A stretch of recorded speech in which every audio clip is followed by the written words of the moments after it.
Ladies and gentlemen, welcome to The Right Time. My name is Bomani Jones. Thanks for listening wherever you get your podcast. Rate us, review us, give us 5 stars. You only give us 4 stars. I'm inclined to believe you are a hater. It is Foxworth Fridays here. Domonique Foxworth of The Undefeated. What's going on? What's up, man? Hey, man, look, other day, getting ready, wake up, I thought I had a pretty good handle on what had happened on the basketball games the night before. I wake up, Chris Paul got the cooties, Kawhi Leonard got that knee, everybody got fired. It went nuts. All while can I call them your Hawks now? I know you were on the fence. Nah, I decided not to do that. Okay, good, because it would have been hard for you to celebrate the Hawks win, considering that the biggest shot of the game, your boy Trae Young went with the insurance fraud. It was such fraud. I watched it, I hated that. In the second half of that game, and again, it was effective. I'm not pretending as though I don't recognize that these things worked, right? However, they were running the HackaBin, and as much as I got to say about Ben Simmons, I hate the hack-a-blank strategy. I just find it to be unseemly and unbecoming, man. I'm not big on it. I'm not big on it. And then Trae Young went out there and got down with that insurance fraud at the end, and I was just like, see, I can't support this. I can't support this. The HackaBin stuff, it doesn't bother me that much, like hacking a particular player. It's makes me a little uncomfortable and sad for them to put them on that stage in that moment. But it's all right, it is what it is. I guess as a cornerback getting isolated out there, it's hard for me to engender any sympathy because somebody's on an island and got to shoot a free throw. However, diving, pump faking, and then throwing your body forward into a man in the most clutch moment of the game, I'm normally not one to complain about the insurance fraud that Trae Young and I guess James Harden has had the most success with, but that particular moment, they have to do something about that particular rule because that is just terrible. It's ugly in that moment. We want to see you shoot that big shot. We want the stress and the excitement and the drama of the ball being in the air and us not knowing if you're going to take the lead or lose. We don't want you diving at people so you can get free throws. Nah, nobody's here for that. For the youngsters who may not remember this, right? They got the rule now where if a defensive player in football jumps into the neutral zone and if they snap the ball, basically if the offensive player moves after the defensive player jumps, they now call the penalty on the defensive player, which was not always the case because there was a gentleman named Neil Smith who played for the Chiefs who revolutionized football by drawing the offensive player offside. It used to be oh man, the offense drew the defense off. That was what it was. Neil Smith was lurching on them cats, right? Yeah. Had them petrified, and then they're like, okay, this isn't what the game is supposed to be, and so they changed up the rule. And I feel like that is the kind of insurance fraud that Trae Young is out here engaging in. The Neil Smith stuff wasn't insurance fraud. Let's be fair. I've lived my life in football, and every single rule, even the rules that are written to be equal, are biased towards the offense. We can't give you a little flinch.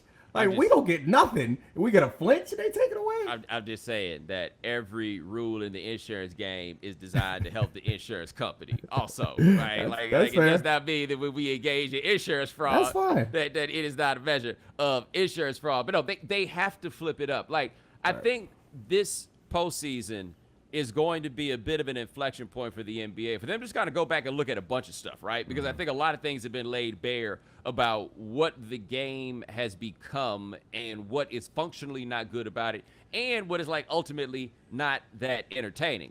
This thing about the injuries in the postseason, I don't know what else people think the league was supposed to do, to be honest. Right. I mean, okay, I'm sorry to commandeer this, but I had to go back to this insurance fraud thing for a second. And it's not about football. I'm going to leave the football alone. But there are different levels, and I tend to root against the big companies as I'm sitting here working for Disney and root against the little guy. So I don't want you to get caught for your insurance fraud. It's fine. Yeah. Anyway, there are differences to me. So I hate when guys do that long arm swing to get a foul in order to get their shot off. However, in my view, the result of that is it gets defenders to keep their hands back and it allows us to see more beautiful basketball. I'm not as much opposed to when they do what I would consider the swoop and stop. They go around a pick, put a guy on their back and throw their back into him. I hate it. It's ugly. However, I think the result of that is they get more space to have better offense. The one that I really hate is the pump fake and jump into somebody. Because to me, the outcome of that does not improve anything. Like maybe you'll get a guy to not challenge shots, but that's not what I want in those moments. So that's all. I just had to get on my soapbox about that. Now we can go wherever it is that you have planned on going. But it just bothers me. That one in particular really gets under my skin because it seems to me like it's hard for me to understand how that results in me enjoying the experience anymore. Well, so this is the thing about the pump fake that is interesting now that I think about it, which is the pump fake means something different from outside now than it used to. Because, you know, the big adage in basketball is never foul a jump shooter because the likelihood of the shot going in is just not high enough to justify you hacking. Except you got these cats like Trae Young now that are shooting these bad boys from the parking lot, and players have to be more aggressive now in contesting those shots. You can't just assume, and not from everybody, but from this caliber of player, you can't just assume, like, I'm just going to play the odds, and I think he's going to wind up missing it. And so now that those guys have to do that, it feels even more unseemly that this insurance fraud has been weaponized in the way that it has. Yeah. I mean, I don't know. It bothers me. I understand, like, the protection, the value of protection for, like, somebody landing under your foot. Understand that rule. Like, that makes sense to me because they want to protect the stars. But this is just ugly because the result of the game has gotten uglier to me. And I guess maybe it'll get guys to stop challenging shots and they'll get off cleaner shots. But I don't want that. Like, it doesn't make the game more enjoyable to me. So, like, this particular rule, like, to me, and it's been a problem for a long time. Like, this isn't a new thing. Some of these new, like, the long arm swing that they do to get that foul, like, that's relatively new. The pump fake and jump into a guy is old, and I've always hated it. Yeah, now, I'll get back to the injury thing later because you talking about Trae Young got me thinking about Ben Simmons. And, like, I mean, this postseason is kind of exposing him. And it's not as though it's exposing things that we haven't seen previously or that we had no other reason or any other awareness of what some of the shortcomings and limitation of his game were.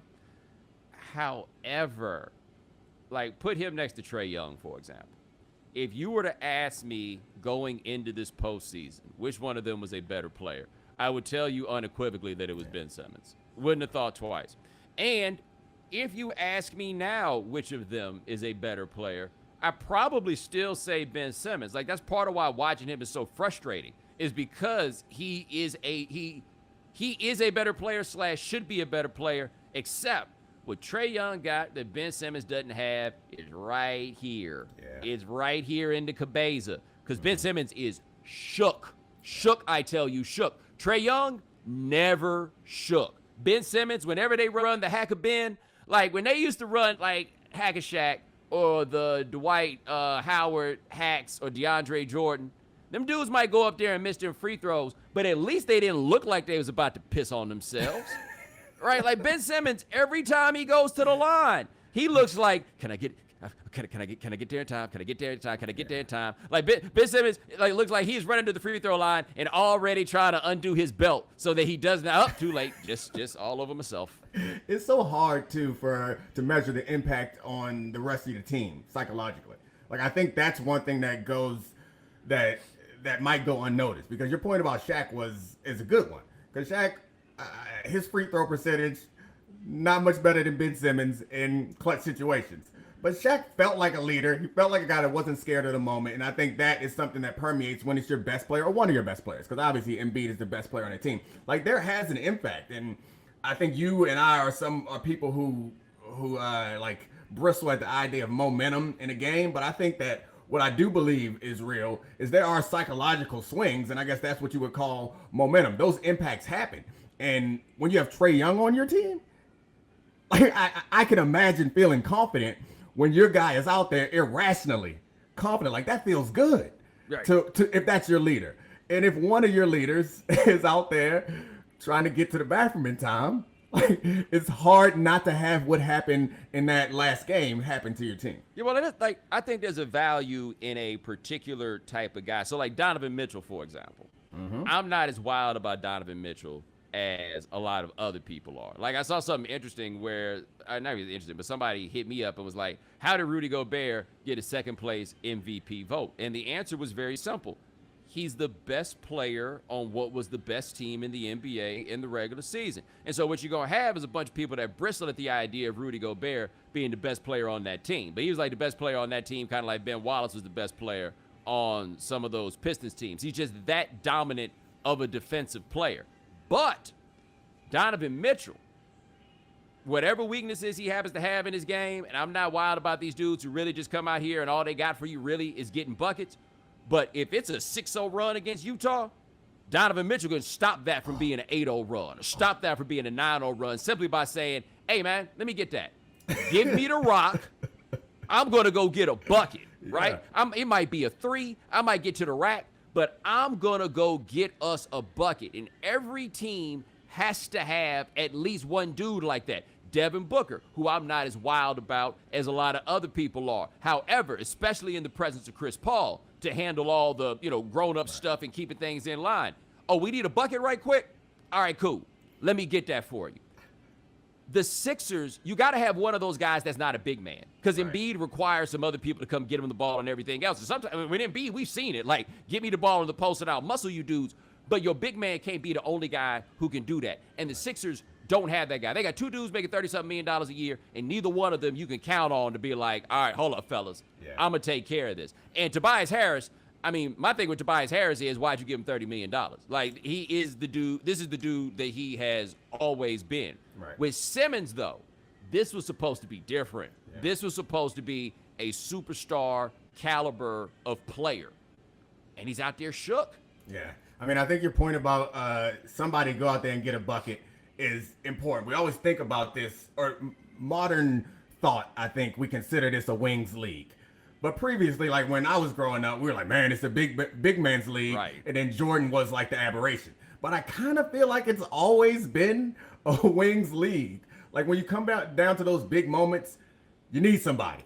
You need somebody who don't care about scheme. You need somebody who is not about the offense. And you need somebody who has missed 5 shots in a row, really believes that next one is going in. And it sounds, to all the analytics people out there, I would imagine that this sounds like cliche and stupid, and maybe it is. But people are cliche and stupid. And the psychological impact of having that is the same as having a quarterback that like, you go into the fourth quarter, you're down 10 points, you ain't scared. Like, that impacts you on the defense, the way you go out there and the way you feel. Even if he's not the one on the field, it just feels different. Yeah, like the difficulty, I think, in like applying the analytics to the postseason is, like I mentioned this on TV, but my man Nate Jones, he's a Jones on the NBA at Twitter. He made a great point about Giannis. He says one of the biggest differences about regular season Giannis and postseason Giannis is, in the regular season, ain't nobody stepping in there to take those charges, right? In the postseason, people are willing to get in front of the freight train. And then all he's got, once you get in front of the freight train, is the spin in either direction, right? Like, he doesn't have any other counter other than that spin. But that doesn't matter so much in the regular season. And so once you get to the playoffs, it becomes a lot less about what you can do, and it becomes a lot more about what you can't do. And teams are putting you in positions to where they're going to make you do the things either you can't do or you have demonstrated yourself to be unwilling to do. And with Ben Simmons, that's what shooting is. I can't say that he can't shoot because he doesn't. I have no opportunity to evaluate whether or not he is capable of such a thing. I don't know if he can play the violin either. He don't do that on the basketball court. Like, for all I know, he's a virtuoso. I've just never been in a situation to see such a thing.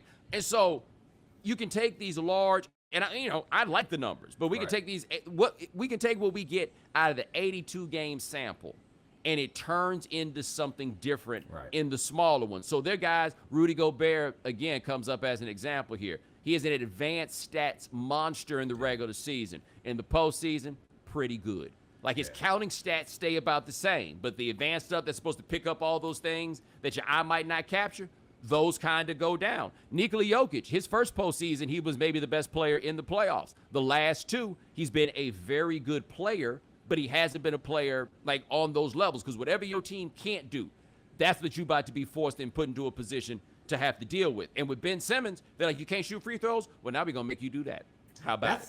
That's when coaching comes into play, frankly. And you're right about the numbers, because it's a different sport. And I make a lot of football analogies because I understand football, but people say playoff football is different, but it's not really that different. You prepare and you game plan for an entire week for one opponent. That's what happens in the regular season. That's what happens in the postseason. The intensity, pretty close to the same. You might bring out a couple new wrinkles and gadgets, but it's the same thing. It's a one-game sample where you have a week to prepare for it. The NBA is not like that. And a coach like Coach Bud will run out there all season and they'll do similar things. No one is really preparing for those things. No one's necessarily preparing to stop those things. So he's not tested in a way where he has to do in-game adjustments or game-to-game adjustments within a series. And so it feels like he gets exposed. And Giannis, he gets exposed because he allows Giannis to get exposed. Because when they change things, they don't change anything. And to me, isn't that what coaching is? Like, coaching is adjusting, and he's not able to do that. In Doc Rivers' defense, even though they haven't looked great and they've faltered many times, or he's faltered many times in key situations in the playoffs, at least it appears to me, and again, I have a lamest eye, so maybe I'm wrong, but it appears to me that he's out there mixing up lineups. He's running different sets. Like, he's trying stuff. It may not be the right stuff, but he's trying. So on football, I will say, like, the example I use to point out that playoff football is a bit different is Peyton Manning, right? Yeah. And Peyton Manning legendarily run the same stuff in the playoffs that he run during the year, which, by the way, could fit on an index card already. Oh, yeah. Right? Like, it was always about precision. Same receiver. Like, this is going to be what? Marvin Harrison on the left. It's going to be Reggie Wayne on the right every single time. And we go run one of, like, 7 plays. And it's just going to be a matter of you stopping it. And then in the playoffs, where everybody else throws in something new, Peyton Manning out here doing the same thing. And then he looks up like, oh, I haven't seen this blitz. I got you. Boom. There, like that's where you go. Yeah. Budenholzer's basically running it the same way. Like, right. He is on the, well, we just need to do what we do better. And you got to do something to make things easier for your guys. And that's the thing about Giannis is, as much as I think it's the criticisms of his performances have been fair. But once you know there's some things that he can and cannot do, that's where the coach comes in and puts him in better positions to make these things easier on him. And they don't. Yeah, I mean, it's also about forcing the other team to adjust too.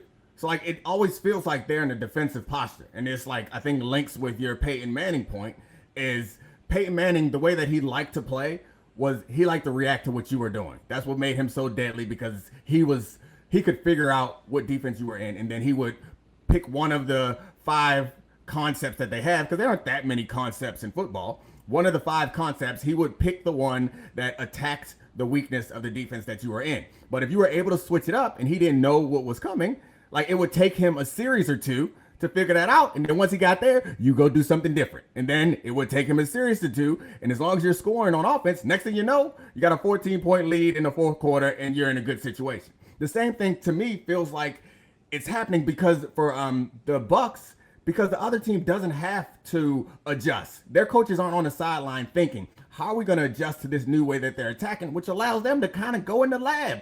It allows them to put all their resources towards how are we going to mess with Coach Bud. And then they're just waiting and reacting. And that's just too late, especially when you don't got a guy that it don't matter. A guy that don't matter, give him the rock, get out the way, whatever they're doing, don't matter, let them cook. Let me ask this, though, because you mentioned Doc Rivers, and it was interesting because Doc did seem to be trying to adjust, although it doesn't appear his adjustments were very good, and now he has become the patron saint of blowing leads. Yeah. And it's a little tricky for me on Doc when it comes to that, because you could point out, like, they blew the 3-1 leads that were blown. Now, one of them, it was in Orlando, and he was coaching Tracy McGrady, and I have no idea who else was on that team. And they lost to the Pistons that were some pretty good, those Pistons that became the Pistons, right? The one where he was coaching the Clippers, and they blew that 3-1 lead to Houston. Mm-hmm. That team just ran out of gas. Like, I remember watching that team, and their starting lineup was the best lineup in the NBA. Like, if you looked at plus minus, and I think that was the first year the Warriors won the championship. Their starting lineup was the best lineup on plus minus in the NBA, but they had nobody after that. And you just watched as that series went on. They just ran out of gas, and they didn't have anything left. And this team, I don't know what, I mean, Embiid out here on a torn meniscus, and people got mad at me about this when I was like, yo, he's got a torn meniscus. Then they go, he's just day to day. I'm like, yeah, he's day to day, but he's going to have a torn meniscus. That thing ain't going to untear in the time period. And he's out of gas at the end every time because he and surprisingly Seth Curry are carrying everybody else. And I just can't imagine how frustrated Embiid is, especially since it ain't like Ben Simmons is a popular guy. You know what I'm saying? Yeah. I don't have any criticism of Embiid. Like, I think that we tend to criticize the stars in these moments, and it's fair to do to many stars in these situations. But it's hard for me to find criticism of Embiid, a 7-footer with a torn meniscus that they have not attempted to repair in any way. Because, I mean, you can't really repair meniscus. Which he's doing, I'm not a doctor, obviously, but he's doing permanent damage to his knee right now. Because a meniscus tear, and he may be making it worse. Because a meniscus tear, what you normally do is you go and you cut out the tear. You don't then replace the meniscus. So if you don't cut out the tear, then it could be potentially tearing even more and create arthritis and bad situations. So I imagine that his knee aches throughout the course of the game, and he's still putting up numbers. And then he look around like, where's my help? You remember that crying face after they lost to the Raptors? Like, if I was him, I would have that face after every game. You can judge me, meme me, mock me, or whatever, but I'm out here on one leg putting up damn near 40 a night, rebounding and catching the ball at the elbow, and they asked me to create. Like, they asked me to create. They asked me to protect the rim. They asked me to score all these points. And my best help is the other Curry. Yo, that's it. What are the rest of y'all here for? Why? Right, because like one thing I got to give Seth, and I really have to give this to Dale Curry. And I say this because one thing you have to remember about these Curry boys is part of why they weren't highly recruited in high school is they didn't play high-level AAU. Mm-hmm. Like, they were playing ball at Charlotte Christian High School or Charlotte Christian School, whatever it is, like some little, like a little school with a bunch of kids like them Currys. Like, that's what it was. But they are fearless, right? Like Steph's went to Davidson. Seth's first stop in school was at Liberty. Don't forget that. Ooh. And then he transferred to Duke, and he wasn't scared then. He had to do all the grinding to get to the league. If you had Seth Curry's mentality and you put that into Ben Simmons is a top 5 player in the NBA. Right. No question about it. Everybody else, though, Tobias Harris, he reminds me, you know my man Leroy Hoard? Yeah. Love Leroy. Leroy had a great line when he was playing. He was like, hey, man, if you need 1 yard, I'm going to get you 3. If you need 5 yards, I'm going to get you 3. All right? That's Tobias Harris, man. He got 18 and 7. Right here. I got you for 18 and 7. If you're looking for more than 18, I mean, I wouldn't count on it. You know what I'm saying? Like, I might be able to give it to you, but I won't count on it. And then B just looking around like, this is why I call myself the process, right? Because my favorite thing about Embiid is the process used to actually be a process, and he housed the whole damn thing. Like, when people now say trust the process, they talking about me now. And I don't blame him because he's looking at what the rest of the process was, and he like, I'm the last one left. Yeah, all that losing got you Embiid. I guess maybe you could say it was worth it. But I feel like this show has become like a show about the psychology of athletes in many ways. And it leads me to wonder, like, is that the next frontier for, like, improvement? And I understand teams have team psychologists and guys are focused on that. But the next step is we've tried to find a way to measure and quantify everything. Like, I wonder if that's the next step, is if teams try to find a way to really understand what's happening in guys' brains and then use that not just like anecdotally, because you're right.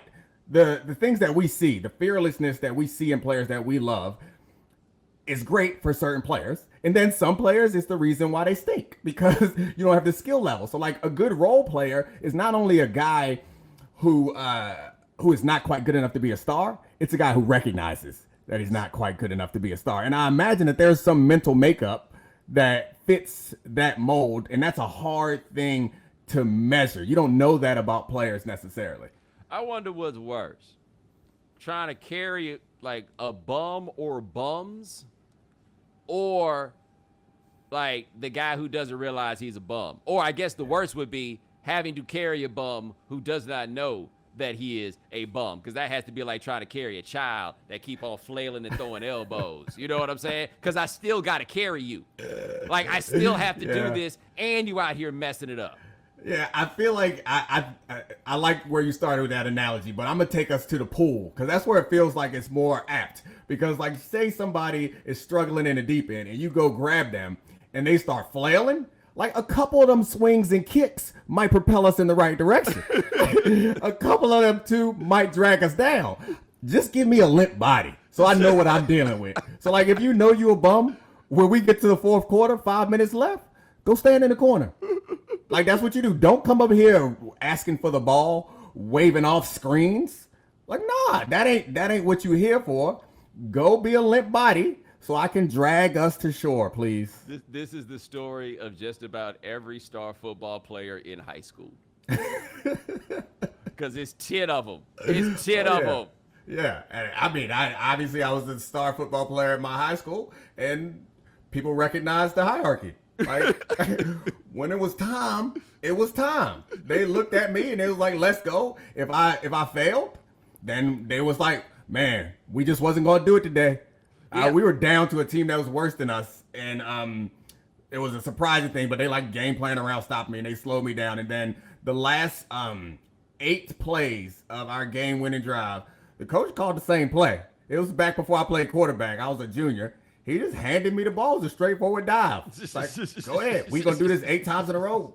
This the best thing we got. We either going to win or we not going to win. And nobody was mad. We ain't have receivers like, you should have threw it to me. They was lowered in the box. Nope. But see, the thing with Simmons is, Simmons ain't a limp body in the water. He a dead body in the water. Like we need you to come alive. Like that's the whole thing. It's just like, no. I don't think you understand. Yeah. Your job has to involve these other things, because the buckets that we got in the regular season from Cork Motts, you might have got a couple from Thibault, even Seth Curry, that's all gravy. Like, these are people that you can't count on. And if you're going to be the dude that Ben Simmons wants to be and the way that Ben Simmons sees himself, then you have to be somebody to count on. Like, look, that dude, Paul George, the thing I've said about Paul George has been, you can't count on him. Like, the biggest problem that you get from him is that every now and then he'll go for like 35, 36 or something like that, but you can't count on him. And it'd be more important if you could count on him. And then Kawhi Leonard gets hurt, and Paul George comes out here and has the game of his life. His life. He was like, okay, I guess I got to be the one to go get this done. And he came out and he put up 37 and double-digit rebounds because somebody had to do it. If Joel Embiid can't play in any of these games, they don't have a single dude who could say, well, all right, then, I'm going to get it done. Because if you think you're going to win in the playoffs on team play, maybe Utah and Phoenix can pull that off, but the Sixers can't.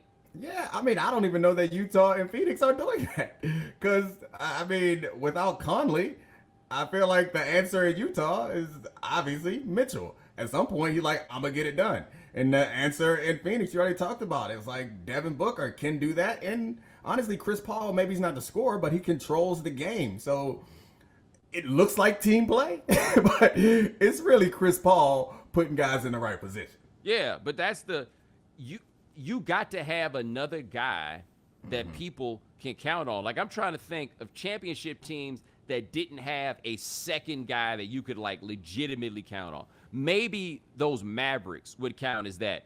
But they did at least have Jason Kidd, right? Yeah. Like, it was Jason Kidd definitely at the end of his career, but it was still Jason Kidd, you know? Like you could lean on him, not in the way you lean on Dirk, but you could lean on him to at least be Jason Kidd. Anybody that's winning a championship, like the Raptors, we didn't think you could count on Kyle Lowry up until you could, but he, in that postseason, was a guy that could be like, all right, well, you know, granted, it wasn't too many days that Kawhi couldn't get it done, but it was like, all right, I guess I got to be the one to make something happen right now. I'm going to come out here and make it happen. I ain't think Paul George could be that. Like, I'm wondering about Paul George now. This is interesting. Our opinion of Paul George fell as his role got smaller. Like, when he was the number one dude in Indiana, we were like, yeah, this dude can be that guy. And then he wound up in places where he was the number 2, and we're like, damn, Paul George out here looking like a sucker. Then Paul George came out here and was the number 1 in Game 5 against Utah, and it was like, oh, wow, it's Paul George. So I'm starting to think now, maybe I don't think you can win a title with him as your number one, but he might be a number one. But he can't be a number two. He's either got to be a number three or he's got to be a number one. And you think that's because of his skill set or mentality? Because, like, I don't understand why he can't be a number two, because he doesn't strike me as the type of guy. I mean, I guess he nicknamed himself Playoff P, but he doesn't strike me as the type of guy who's unwilling to kind of take a back seat or be comfortable in that role. Well, that's the thing. He's maybe too willing to take the back seat, right? Okay. Willing to take a back seat to be a number two, because that's not a role player. Yeah. Could he be the guy that, I think the best way to put this, when he is the number two, he was the number two with Russell Westbrook, he's the number two with Kawhi Leonard, and maybe he was just a little too comfortable being number two. Like, I mean, you the number one, you got this, right? Like, maybe he was that guy. But if he's the number one and nobody else is there to do it, all right then, cool. Let's get out here and make it happen. But as the number two, you can't count on it. Yeah. And you need a number two that on one level or another, you can legitimately count on. And he seems like that, but I guess he needs that push or in that moment, because like I felt like, and maybe it was a function of youth and expectations, but when he was going head to head with LeBron and we were like, man, this dude is something special. Like, I felt like he was going to be a number one. And maybe, like I said, maybe it's because he was young. We didn't expect that much from him. And we were like, man, his trajectory is such. Right. And he hasn't gotten much better since then. The only thing I guess significant that happened was that major injury where he came back from. And he hasn't gotten better. He hasn't changed much since then, but then was really good. Yeah, but I'll say this, though. As much as I say he hadn't changed that much, man, the Clippers turned this thing around in the playoffs by making Paul George a point guard, which I don't recall ever being the case before, which makes Paul George damn near Magic Johnson, 6'9", out here running the point. And it was effective because Kawhi, man, I mean, I've been saying this for a long time, even through the title run. We've seen the best of Kawhi Leonard. We saw the best of Kawhi Leonard actually in 2017. The 2019 Kawhi Leonard was pretty great. And what we saw in this series from Kawhi Leonard and at the end of the Dallas series, also pretty great. Still not 2017 Kawhi Leonard. Now we're looking at a possible ACL tear after he, in his 10th year in the NBA, after having the previous knee situation. I don't want to gloss over all this, because what popped into my mind when you said Paul George running offense was Ty Lue. Yeah. Ty Lue out here doing stuff. Yo, how does he not get more props? Like, I don't know. I mean, I understand this. The dude's a champion, won a championship with LeBron James, and nobody wants to give you credit for that. But that ain't stopping nobody from giving Spo credit, a man who has never won 50 games without LeBron James. That's fair. Right? People do not give Lue the credit. They turn those Cleveland teams over in midseason. Like X's and O's and schematically figuring out what to do on offense. That dude's got it. And that dude knows how to talk to people and deal with people. Like, I don't know if you saw this.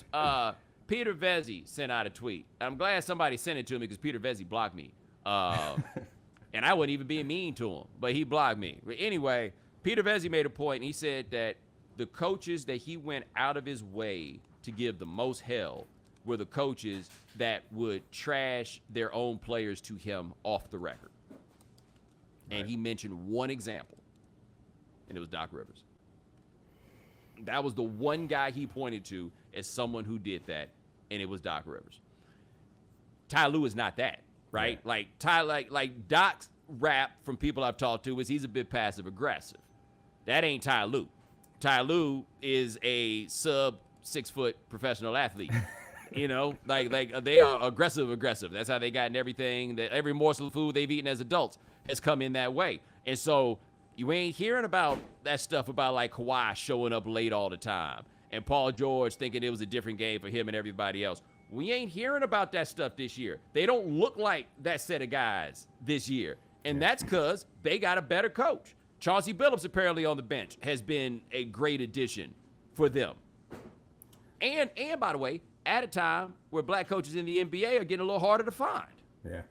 I love Chauncey Billups as a human being, and that is not something that you necessarily associate with being a coach, but like it's just as important as any of the other stuff. Like being able to manage those relationships and manage those emotions and expectations and all that stuff is incredibly important, especially on a small team, and I don't mean small like 15-man roster. I mean small like 7-man rotation. Right.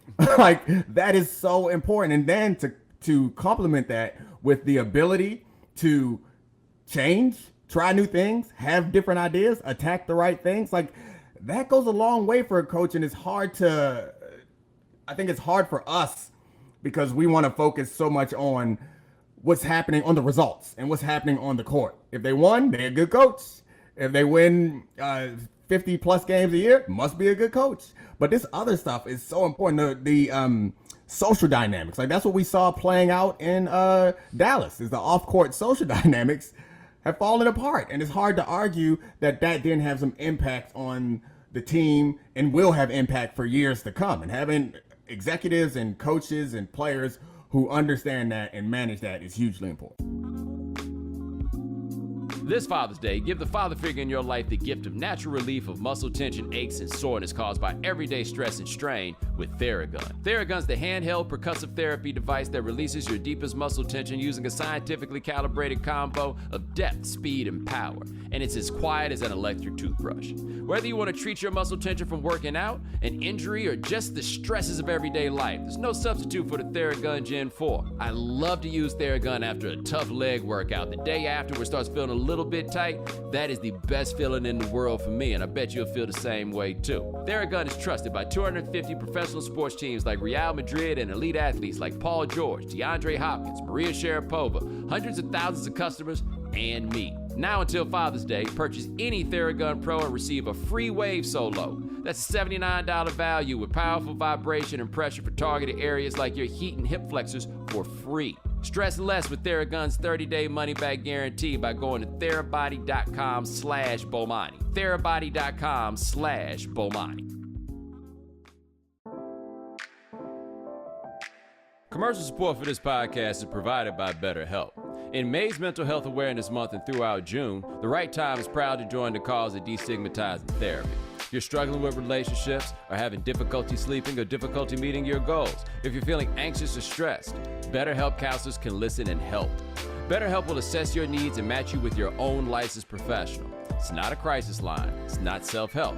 It is professional counseling done securely online. The service is available for clients worldwide. Log into your account anytime and send a message to your counselor.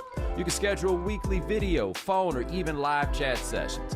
BetterHelp is committed to facilitating great therapeutic matches, so they make it easy and free to change counselors if needed. It's more affordable than traditional offline counseling, and financial aid is available. So many people have been using BetterHelp that they're recruiting additional counselors in all 50 states. Our listeners get 10% off their first month of online therapy at betterhelp.com/Bomani. That's betterhelp.com/Bomani. Yo, that Dallas thing is wild, man. Yeah. Like I don't think enough is really being discussed here, because I talked about it here on this podcast. Like what the deal really is that Mark Cuban is the emperor butt naked right now. Mm-hmm. You know, like in terms of him and the way that he runs a team. And I think that us as media worry a lot of times about like going at Mark Cuban, in part because I think most of these people believe that Mark Cuban is smarter than them because he's supposed to be like the tech zillionaire guy, and you know, and then from there, and then he'll push back on all this, and he's got all his ideas, and he says that he got people researching this, researching that, and everything else. But the truth is, they ain't won a playoff series in about 10 years. So when they decided to fire Donnie Nelson, I couldn't really knock that because he didn't have any leg to stand on. But after that report comes out and it basically says everybody hates Bob Voulgaris, and then the other guy winds up leaving, and we are hearing that it's Luka that doesn't like Bob Voulgaris. Nah, dog, you're doing this the wrong way because you're not getting the people stuff. Yeah. There's a people dynamic at play here. Well, I mean, I guess I have not very much to point to say that Mark Cuban is doing it the right way. But the only way that firing Don Nelson was doing it the wrong way is if you believe everything that was in the story.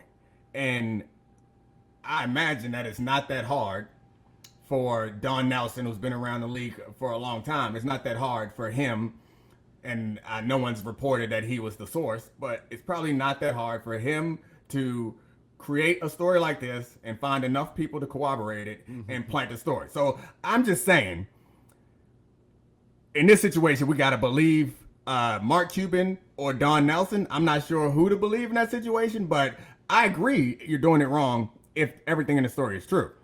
But if it's not, then you're doing it right. Get that man up out of my building immediately. Your key card do not work.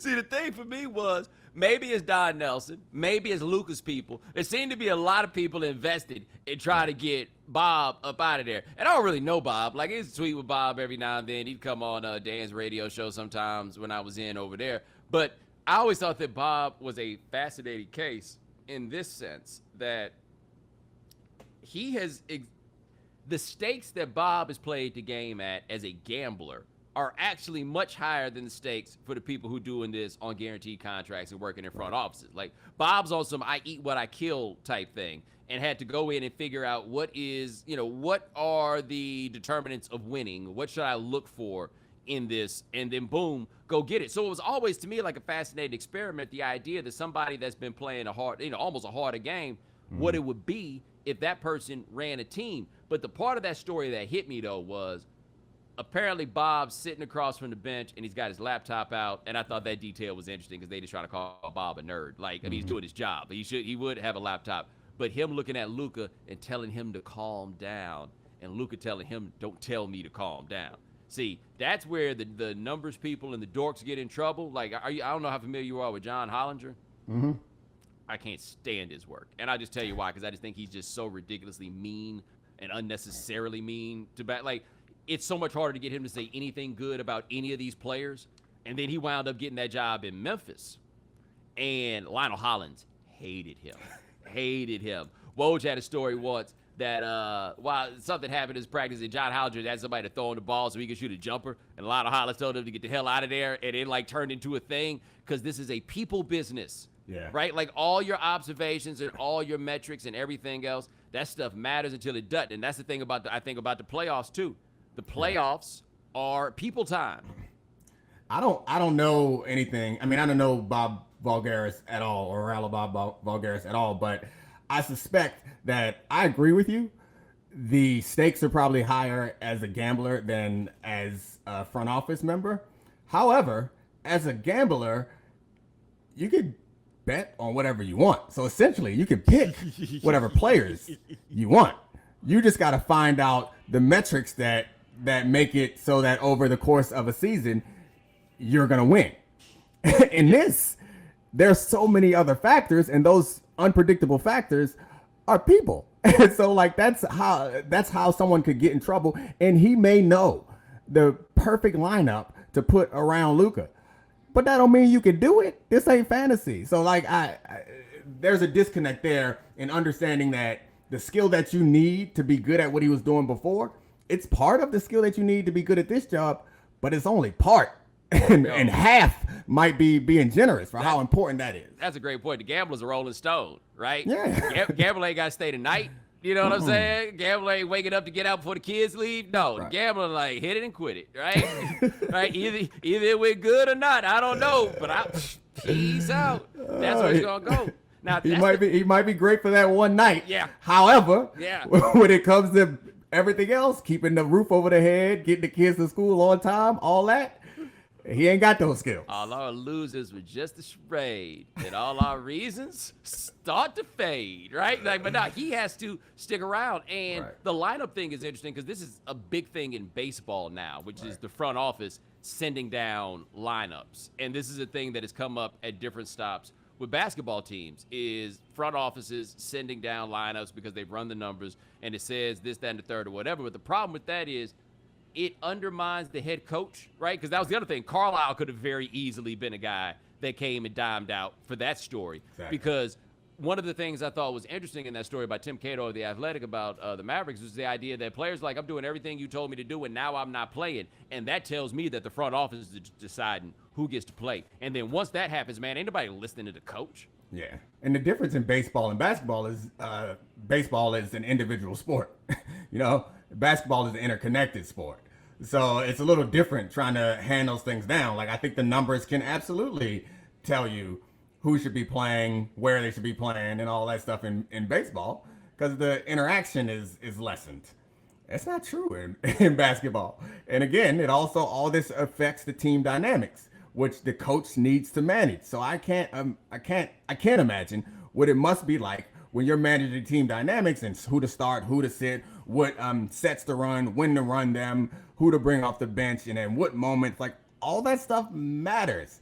And I don't think that we've gotten to the point where a computer can tell you that. No, especially now with basketball players, Yeah. man. Like, football players, you can get them on board, right? Because there's so many people and there's so many levels, and there's kind of an understanding that everybody's got to be on the same page in order to get this done. Basketball does not operate like that at all, right? It's a bunch of band leaders in basketball, a bunch of them. Everybody ready to go solo. I just imagine one guy with a clarinet and everybody else in a drum major's costume, just out there, everybody flexing, doing them back splits, and it's just one dude who's like, and everybody else trying to get their shine. Yeah, that one dude is always working, right? Like, he'll always have a gig. These other cats ain't trying to have gigs, man. They trying to be stars. Oh man. But now imagining that, like, what it has to be like when, like, you show up for the performance, and like the one dude was like, I thought we all was gonna wear our uniforms. I wasn't. Everybody got on a long fuzzy hat and got a staff. Like, we didn't even issue this. Yeah, I went and got one made. All I'm sure with the little mini capes. No, man, these playoffs, we need to get back around and talk about, like, all these injuries in the playoffs. But I'll say this for the playoffs and the injuries. I'm enjoying it. Like, this second round, all of these series in the second round, except for, I guess, Phoenix, Denver, but at least it's over with. Right. They've all been interesting. They've all, like, had an angle, like, even with the guys getting hurt. So, like, we don't have Kawhi Leonard. Not once in your life, though, have you ever turned into a game to watch no damn Kawhi Leonard. It's never happened. And we got an interesting outcome with Paul George going and putting them up. Like, we still got that. Like, these are, I think, interesting playoffs. And I think it's going to be great for the league because getting all them big names out of there is going to force a lot of people who wouldn't otherwise to get acquainted with some of these guys that they might find out that they like. And this is the time for the next generation. You saw LeBron's tweet where it was like, I knew what was right. And, like, essentially, sorry, fans, that you don't get your best. Of course he did. Of course he did. Of course he saw it was coming. Sorry y'all don't get to see me. And my question on that is simply, what was the alternative, man? Because, the players did not want to play all these games in the time period that's there. I totally understand that. And I don't think the owners necessarily wanted the players. Like, these contracts are guaranteed. They got to pay these dudes that's out here getting hurt. But what else were they supposed to do? Ain't nobody out there for love. Everybody's out there for money. And if they didn't play 72 games this year, the money was going to be messed up. Now, I know that the league kind of wanted to wrap this up before the Olympics, but I also think the league wanted to get back onto their regular schedule, their regular place in the sporting calendar. Yeah. And there were going to be some sacrifices that had to be made in order to do this. I just don't think there's anybody to blame. Yeah, there's nobody to blame. I don't know what the alternative would have been. I mean, the only alternative would have been everybody just take a loss. And I'm assuming nobody wants to do that, including LeBron. So that's a weird thing. But I think you're right. I haven't been less interested in these year's playoffs because of all the injuries. I hate the injuries. Like, it sucks. I'd rather have healthy guys. I think that's more what I'd like to see is it's not that I want LeBron and all the big names that are out and AD back in it as much as I want the guys who are participating, the teams that are still in it. Like, I want those guys on the court, and it's just kind of no way around it. They're going to be, it feels like at least, increased injuries when you don't have any rest or any real offseason and you're putting these pressure on these guys. So I hate it, but you're right. I'm still enjoying these playoffs. Yeah, man. Well, hey, we got more of it coming, and that is Domonique Foxworth. Check him out at theundefeated.com and every Friday here on The Right Time. And ladies and gentlemen, thank you so much for joining us here on The Right Time. We do this thing 3 times a week. Man, Gabe Bassane handles everything behind the scenes. Thank you, sir. Oh, by the way, I'm going to be out for a couple weeks. I got some things to do, but I will be back after the 4th of July. Enjoy your holiday. Happy Juneteenth. I guess that's coming up also. All of those things. And I will talk to you guys in a couple of weeks. Take it easy.